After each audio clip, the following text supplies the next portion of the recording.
kita sudah lama ada, tapi kita tidak sadar apa sebenarnya desa wisata itu. Nah, Assalamualaikum warahmatullahi wabarakatuh. Waalaikumsalam warahmatullahi. Selamat datang di Dango Inspirasi Channel.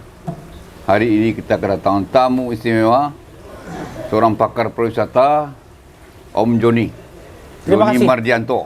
Iya, betulnya. Beliau ini Ketua GIPI Gabungan Industri Pariwisata Indonesia Sumatera Barat. Ya. Nah, alhamdulillah. Pada kesempatan ini Om Jon, kalau bisa kita bincang-bincang tentang pariwisata Sumatera Barat. Kalau bisa lebih kita fokuskan ke wisata desa. Iya. Karena pedesaan ini sangat terbuka untuk dijadikan kunjung wisata. Betul. Dan tidak perlu lagi modal besar untuk menggerakkannya. Iya. Tinggal kemauan. Nah, kira-kira dari pandangan Om Joni selama ini, sejauh mana pergerakan desa wisata kita? Kalau hotel kan di bawah lingkup Om Joni juga itu, ya. Nah, hotel, travel agent. Nah, sekarang kita fokus ke wisata desa. Wisata desa ini belum ada organisasinya ya? Belum? Secara Udah? ini belum, cuman secara masif sudah ada beberapa yang mengatakan sebagai desa wisata yang akan menjadikan suatu organisasi Nah, ya. kepariwisataan. Oke, sejauh mana perkembangan wisata desa, desa wisata di Sumatera Barat ini? Sejauh mana? Kira dari, tentu sudah ada standar-standar seharusnya. Kalau hotel bintang 5, bintang 4, bintang, sampai Melati malahan. Ini apa ada juga yang begitu? Silakan Om Jon. Oke, terima kasih. Nyak John kebetulan namo samo. Dua Joni. Dua Joni, kebetulan satu pakar pertanian dan sekarang juga berkecimpung di dunia pariwisata khususnya agrowisata. Ikut-ikutan. Oh, ikut-ikutan. Oke, jadi gininya, Sumatera Barat merupakan satu kawasan yang sangat luar biasa untuk dikembangkan menjadi daerah wisata. Dan kita berbicara tentang desa wisata.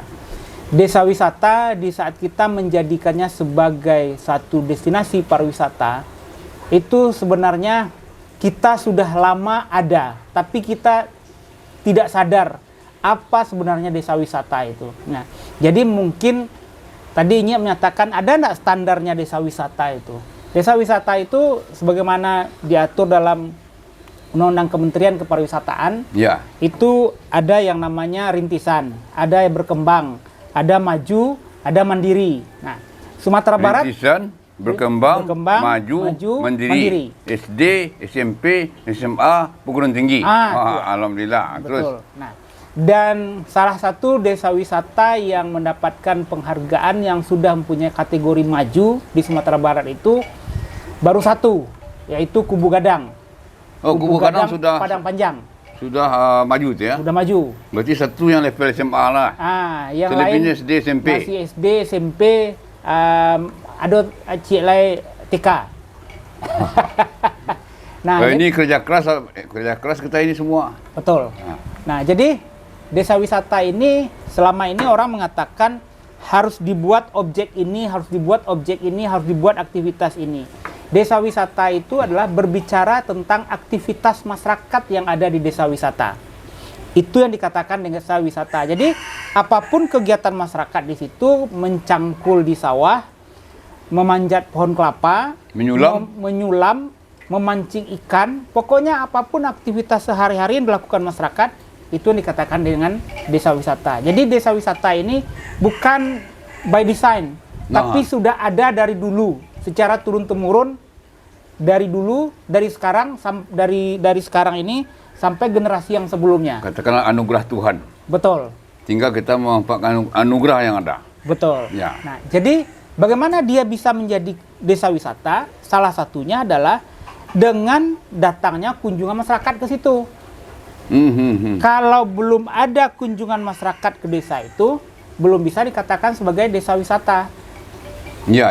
Kenapa? Karena yang dikatakan desa wisata itu adalah perpindahan masyarakat dari suatu tempat kepada tempat lain yang tujuannya lah untuk meningkatkan perekonomian di suatu tempat. Minimalnya 24 jam. Tujuan meningkatkan pendapatan masyarakat setempat. Iya. Bukan tujuan si pengunjung ya? Bukan tujuan untuk pengunjung, dasar awalnya itu adalah meningkatkan perekonomian masyarakat yang ada di sekitar itu. Berarti harus ada homestay. Harus ada homestay, Kalau betul. 24 jam. Ya. Nah, di desa wisata di Sumatera Barat, homestay kolenya yang masih belum banyak. Nah, kenapa Kubu Gadang tadi kita bicarakan sudah dikatakan maju? Karena pertama dari segi masyarakatnya sudah memahami apa itu dengan pariwisata. Oh, tahap pesonanya udah oke itu ya? Keramah tamahnya oke. Keramah tamahan, habis itu fasilitas, infrastruktur, keterjangkauan juga. aksesibilitasnya lengkap sudah di situ. Karena ini berada di tengah-tengah pusat kota. Tapi desa wisata yang berada di pusat kota, itunya yang Kubu Gadang. Nah, sudah ada homestay. Nah, salah satu untuk membuat orang bertahan lama di suatu objek itu adalah dengan membuat penginapan. Nah, kalau di desa wisata tidak perlu kita menyiapkan hotel, tidak perlu menyiapkan rumah masyarakat, itu yang kita jadikan untuk penunjang ekonomi. Rumah yang ada kita siapkan untuk satu kamar minimal ada untuk tamu yang datang berkunjung ke desa wisata tersebut. Nah, ini kadang-kadang yang masih tumpang tindih di Sumatera Barat. Di saat dikatakan satu desa itu ingin dijadikan desa wisata, sibuk semua menyiapkan fasilitas pendukung. Nyobuek lah hotel, nyobuek lah namanya guest house dan lain sebagainya. Padahal itu tidak perlu. Padahal itu sudah ada pada desa itu. Nah, jadi cuma yang harus dilakukan adalah membuat ketertarikan dan itu harus ada inovasi terus-menerus. Betul. Kalau tidak membosankan. Membosankan. Ya. Betul. Karena gininya, kalau desa wisata itu by design atau diciptakan, maka masyarakat akan menjadi kaku. Karena memang bukan kehidupan dia, bukan pekerjaan dia yang dia lakukan. Tapi kalau seandainya itu secara natural, tamu datang, tidak ada masalah. Aktivitas sehari-hari tetap jalan. Nah, tapi kalau by design, akan menjadi kebingungan. Tamu datang, manganya. Setelah itu dan lain sebagainya. Nah, justru itu kadang-kadang kita salah kaprah mengenai desa wisata yang ada di Sumatera Barat. Jadi biarkan mengalir seperti air mengalir. Seperti apa adanya, cuma sabta pesonanya wajib. Ya. Betul. Nah, kebersihan segala macam, higienisnya wajib. Keramah tamahan, habis itu tentang makanan dan lain sebagainya, lah ada di situ. Ya kalau itu kan sudah ada Pok Darwis namanya. Sudah ada juga Pok Darwis. Saya pikir semua Pok Darwis ini sudah dapat informasi lah tentang ini. Betul. Tinggal pengamalan ilmu lagi. Iya. Nah, saya pikir itu. Iya. Pun ada lagi yang agrowisata. Itu desa wisata kan sedikit lagi jadi agrowisata. Betul. Nah, itu yang lebih bagus sebetulnya. Ini menariknya membicarakan antara agrowisata dengan desa wisata. Iya. Padahal dua-duanya ini mempunyai keterikatan yang sangat dekat. Iyalah. Ibaratnya orang beradik kakak. Ada overlapping itu. Betul. Karena desa wisata pasti di situ ada daerah pertanian yang akan bisa dikembangkan. Daerah pertanian inilah yang nanti menjadi agrowisata. Iya. Nah, umpamanya sawah. Daerah nelayan juga kan? Betul. Ya. Sawah atau umpamanya aktivitas setiap hari, umpamanya kalau di Pariaman itu banyak lahan karambia. Itu bisa dijadikan objek. Saya pernah bikin acara di Pariaman ya. Itu namanya kegiatannya itu hampir sama dengan triathlon. Tapi secara tradisional. Umpamanya melalui lintasan batang air orang berenang. Manjat kelapa. Manjat kelapa baru yang manjat. Tapi baa caronyo manyulo membuka karambia tuh. Nah, itu adalah aktivitas agrowisata. Nah, itu kan butuh inovasi. Butuh inovasi dan lain sebagainya. Nah, kadang-kadang justru itu tadi harus ada satu orang yang masuk memberikan informasi bagaimana supaya kegiatan aktivitas masyarakat di situ kita tidak merubah, tapi memberikan inovasi nilai tambah, value added-nya di kegiatan tersebut. Nah, itu yang harus saya lakukan di desa-desa wisata. Bagaimana kegiatan itu menjadi value added untuk pengunjung yang datang ke suatu objek wisata, khususnya desa wisata. Nah, peran-peran ini siapa yang harus melakukan ini? Kan ada penggiat wisata, ada pemerintah kabupaten, nagari, provinsi, nasional. Ini saling menunggu aja kelihatannya. Nah, Padahal betul. kelihatannya ringan, pasti ringan, tidak berat itu. Konsep pun rendah itu. Nah, ini sangat menariknya kalau kita berbicara siapa saja yang terlibat di dalamnya. Kalau di dalam kepariwisataan itu ada namanya pentahelik. Nah, ya, Pentahelik itu di situ ada pemerintah sebagai regulator, ya, habis itu ada CBT (Community Based Tourism), Ya. ada masyarakat, ada pemudanya dan lain sebagainya. Habis itu ada perguruan tinggi, ya, habis itu ada dari media, habis itu ada dari pengusaha atau pelaku itu sendiri. Nah, ini tidak bisa dipisahkan, ini harus sama-sama bertanggung jawab. Kapan ada peran penting media di situ? Di saat seluruh infrastruktur dan informasi sudah lengkap, tinggal menginformasikan, menjualnya. Kapan peran penting perguruan tinggi di situ? Di saat membuatkan riset tentang bagaimana supaya secara ilmiahnya desa wisata itu bisa berkembang dengan baik.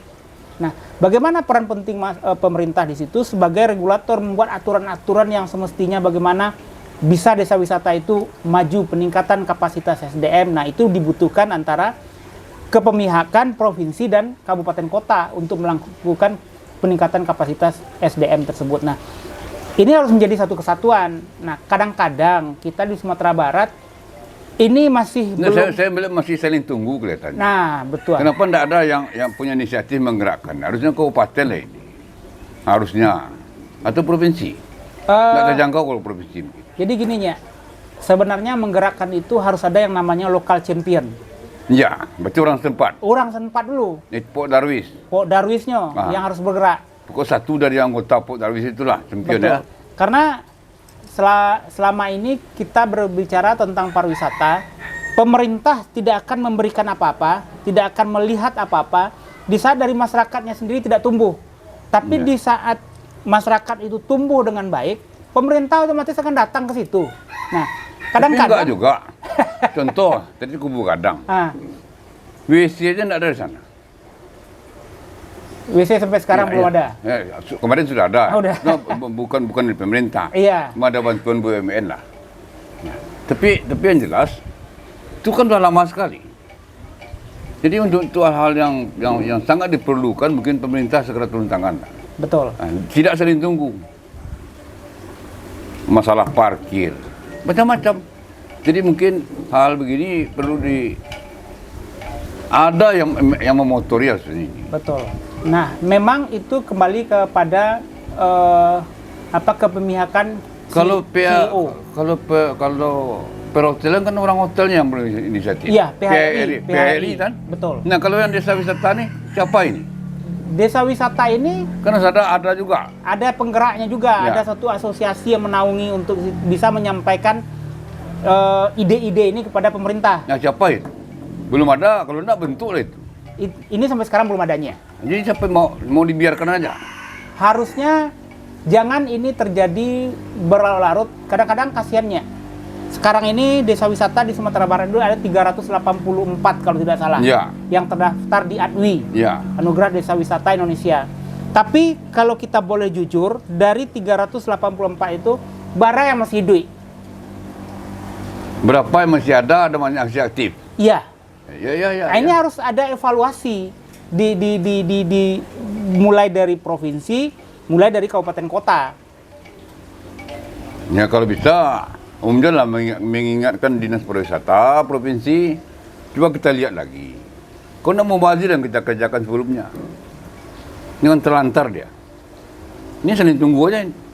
Betul. Jadi gininya, di waktu 2023 diumumkan pemenang-pemenang ADWI seluruh Indonesia, Ya.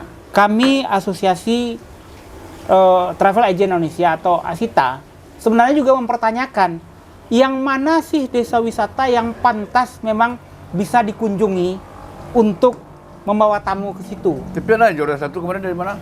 Dari Kubu Gadang, Enggak. yang dari Juara satunya Adwi ini?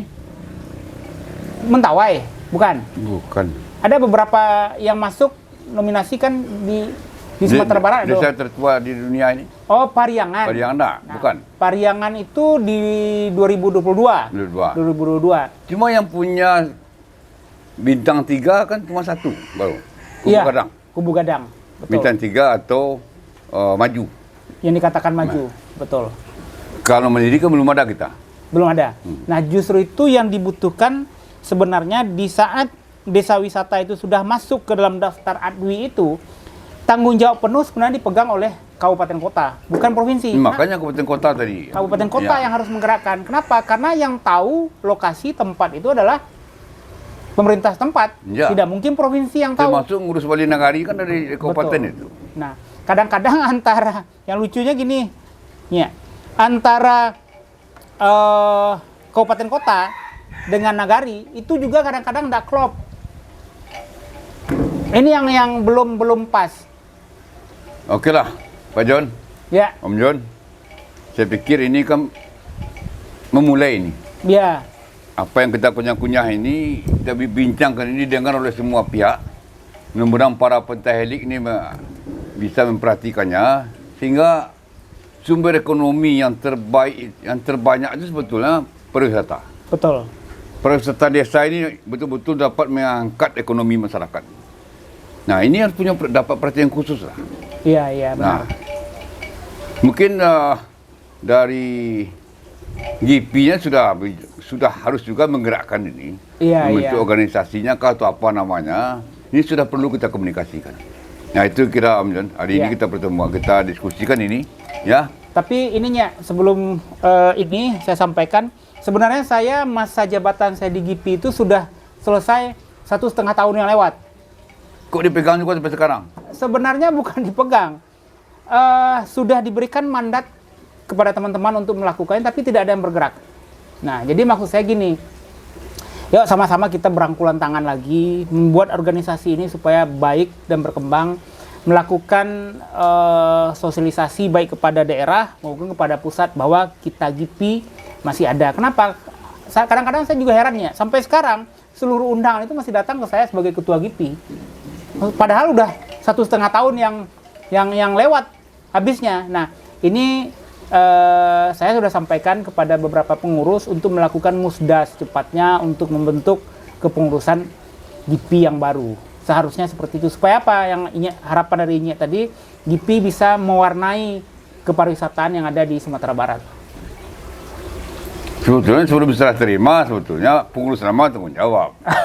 Tidak bisa lepas tangan sebelum serah terima. Betul. Jadi tadi wajar aja kalau saya memanggil masih tetap ketua GIPI. Iya, tapi secara moral saya masih melakukan tanggung jawab itu di saat Kan teman-teman belum serah terima. Belum, Ya belum. sudah, masih Om John ketuanya itu. Tanggung jawab belum diserahkan. Jadi secara moral saya masih tetap melakukan pembinaan-pembinaan kepada masyarakat, memberikan informasi tentang bagaimana GIPI itu tersebut. Baik, kawan-kawan semua, mudah-mudahan pertemuan kita dengan beliau ini bisa juga memberikan semacam pencerahan untuk para pentahelik dan masyarakat, baik yang akan membangun wisata desa, agrowisata, dan lain sebagainya. Terima kasih, banyak maaf. Assalamualaikum warahmatullahi wabarakatuh. Waalaikumsalam warahmatullahi wabarakatuh. Terima kasih. Terima kasih, Om John. Ya, John. Video kami kali ini, terima kasih sudah menonton.